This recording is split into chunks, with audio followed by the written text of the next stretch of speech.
Welcome to my digital Educar YouTube channel. ভিডিঅ'টোৰ যোগেদি দিব বিচাৰিছোঁ শিক্ষক নিযুক্তি সম্পৰ্কে এটা গুৰুত্বপূৰ্ণ আপডেট। শেহতীয়াকৈ টেট কাম ৰিক্ৰুটমেণ্টৰ যোগেদি প্ৰকাশ পোৱা গ্ৰেজুৱেট টিচাৰ মেথছৰ যি বিজ্ঞাপন প্ৰকাশ পাইছিলে 1737টা পদৰ, এই পদসমূহৰ নিযুক্তিৰ ক্ষেত্ৰত জটিলতা দেখা দিছে। অৰ্থাৎ যি বিজ্ঞাপন মতে যি ক্ৰাইটেৰিয়া দিয়া হৈছিলে, এই ক্ৰাইটেৰিয়া নথকা একাংশ প্ৰাৰ্থীয়ে কাট অফ মাৰ্ক লাভ কৰা বুলি উল্লেখ কৰিছে। আৰু এই সম্পৰ্কে এখন বাতৰি প্ৰকাশ পাইছে। ইয়াত চাওক, গণিত বিষয়ৰ স্নাতক শিক্ষক নিযুক্তিলৈ চৰম জটিলতা, কাট অফ মাৰ্ক লাভ যোগ্যতা নথকা প্ৰাৰ্থী। অৰ্থাৎ সেই বিজ্ঞাপনটোত ছায়েন্স গ্ৰেজুৱেটৰ লগতে মেথছৰ গ্ৰেজুৱেট টিচাৰৰ বাবে যিখিনি কোৱালিফিকেশ্যন লাগে, সেই কোৱালিফিকেশ্যন নথকা একাংশ প্ৰাৰ্থী কাট অফ মাৰ্ক লাভ কৰা বুলি অভিযোগ উত্থাপিত হৈছে। আৰু একাংশ প্ৰাৰ্থীয়ে ইয়াকে লৈ দ্বাৰস্থ হৈছে উচ্চ ন্যায়ালয়ৰ। আৰু শিক্ষামন্ত্ৰীয়ে ভৱিষ্যতে সেয়াবিধি সংশোধনৰো আশ্বাস প্ৰদান কৰিছে বুলি উল্লেখ কৰিছে। ইয়াতে বাতৰিখন চাওক, টেট নিযুক্তি প্ৰক্ৰিয়াৰ জৰিয়তে গণিত বিষয়ৰ 1737টা শিক্ষকৰ পদত নিযুক্তি প্ৰদান প্ৰক্ৰিয়াটোক লৈ জটিলতাৰ সৃষ্টি হৈছে। চৰকাৰী যি সেয়াবিধি তাত উল্লেখ কৰা অনুসৰি শৈক্ষিক অৰ্হতা নথকা একাংশ প্ৰাৰ্থীয়ে এই টেট কাম ৰিক্ৰুটমেণ্ট পৰীক্ষাত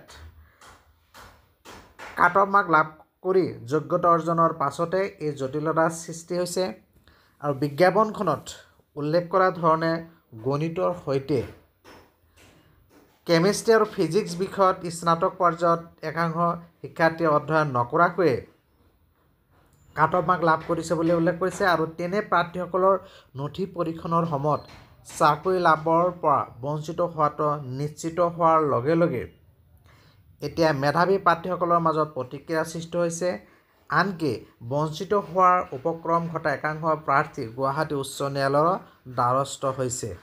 আৰু এই প্ৰাৰ্থীসকলৰ প্ৰশ্ন উত্থাপিত হৈছে যে স্নাতকত গণিত মেজৰ হিচাপে অধ্যয়ন কৰাৰ লগতে একেটা বিষয়তে স্নাতকোত্তৰ ডিগ্ৰী লাভ কৰাৰ পাছতো কেৱল ফিজিক্স আৰু কেমিষ্ট্ৰি স্নাতক পৰ্যায়ত অধ্যয়ন নকৰাৰ বাবে গণিতত শিক্ষাদানৰ বাবে যোগ্য নহয় বুলি প্ৰশ্ন উত্থাপন কৰিছে। যাৰ ফলত সমগ্ৰ বিষয়টো এতিয়া উচ্চ ন্যায়ালয়ৰ নিৰ্দেশৰ ওপৰত নিৰ্ভৰ কৰিছে। আৰু গোচৰটো ৰুজু হোৱাৰ পাছতে স্নাতক পৰ্যায়ত গণিতৰ লগতে যি কেমিষ্ট্ৰি আৰু ফিজিক্স অথবা বায়'লজি পাছ কৰ্চ হিচাপে অধ্যয়ন নকৰাকৈ কাট অফ মাৰ্ক লাভ কৰা প্ৰাৰ্থীসকলৰ নথি পৰীক্ষণ প্ৰক্ৰিয়া শিক্ষা বিভাগে স্থগিত ৰাখিবলৈকে সিদ্ধান্ত লৈছে। পৰৱৰ্তী পৰ্যায়ত উচ্চ ন্যায়ালয়ত ৰাজ্য চৰকাৰে দিবলগীয়া শপতনামা তথা ন্যায়ালয়ৰ নিৰ্দেশ লাভ নকৰা পৰ্যন্ত এনে প্ৰাৰ্থী নথি পৰীক্ষণ প্ৰক্ৰিয়া স্থগিত থাকিব বুলি উল্লেখ কৰিছে। ইফালে এই সন্দৰ্ভত যোৱাকালি প্ৰতিক্ৰিয়াও প্ৰকাশ কৰিছে শিক্ষামন্ত্ৰী ডাক্তৰ ৰণোজ পেগুৱে। তেখেতে প্ৰসংগত উল্লেখ কৰিছে যে পূৰ্বে বিজ্ঞান স্নাতক শিক্ষক হিচাপেহে নিযুক্তি প্ৰদান কৰা হৈছিল। ইয়াৰ আগতে গ্ৰেজুৱেট টিচাৰ যিটো ছায়েন্সৰ মেথছৰ টিচাৰ বুলি কোনো পদ নাছিলে। এতিয়া গণিত বিষয়ত স্নাতক শিক্ষক পদ সৃষ্টি কৰিব বিচৰা হৈছে।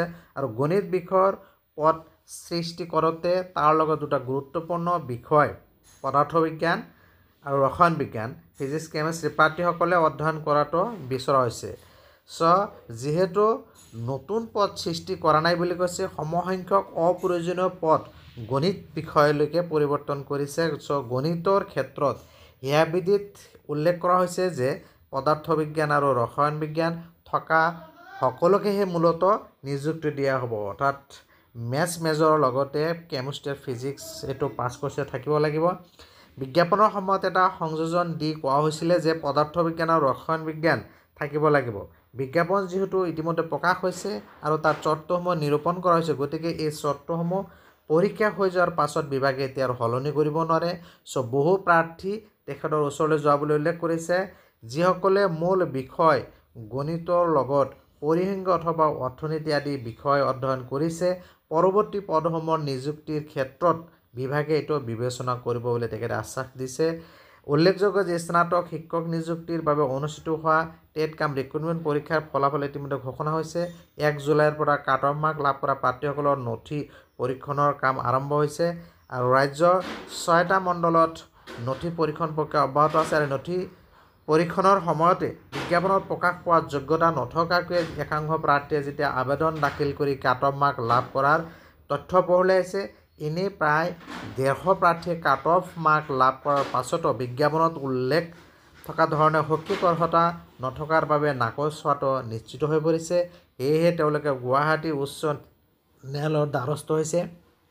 প্ৰসংগক্ৰমে উল্লেখ কৰিব পাৰি যে চৰকাৰৰ সেৱাবিধিত উল্লেখ কৰা অনুসৰি গণিত বিষয়ৰ স্নাতক শিক্ষকসকলে পদাৰ্থ বিজ্ঞান, ৰসায়ন বিজ্ঞান অথবা জীৱবিজ্ঞান পাছ কোৰ্চ সহ গণিতৰ মেজৰ সহ স্নাতক ডিগ্ৰী লাভ কৰিব লাগিব, নাইবা তেওঁলোকে গণিতত স্নাতক বিশ্ববিদ্যালয়ৰ পৰা স্নাতকোত্তৰ ডিগ্ৰী লাভ কৰিব লাগিব। অৱশ্যে স্নাতকোত্তৰ ডিগ্ৰী লাভ কৰা সকলেও স্নাতক পৰ্যায়ত পদাৰ্থ বিজ্ঞান, ৰসায়ন বিজ্ঞান নাইবা জীৱবিজ্ঞানত পাছ কোৰ্চ সহ গণিতত মেজৰ সহ উত্তীৰ্ণ হ'ব লাগিব বুলি সেৱাবিধিত ধাৰ্য কৰা হৈছে। আৰু শিক্ষামন্ত্ৰী যি যোৱাকালি যি প্ৰতিক্ৰিয়া, এই সম্পৰ্কে মই আগৰ এটা ভিডিঅ'ত ইতিমধ্যে যোৱাকালি এটা ভিডিঅ'ত উল্লেখ কৰিছিলোঁ।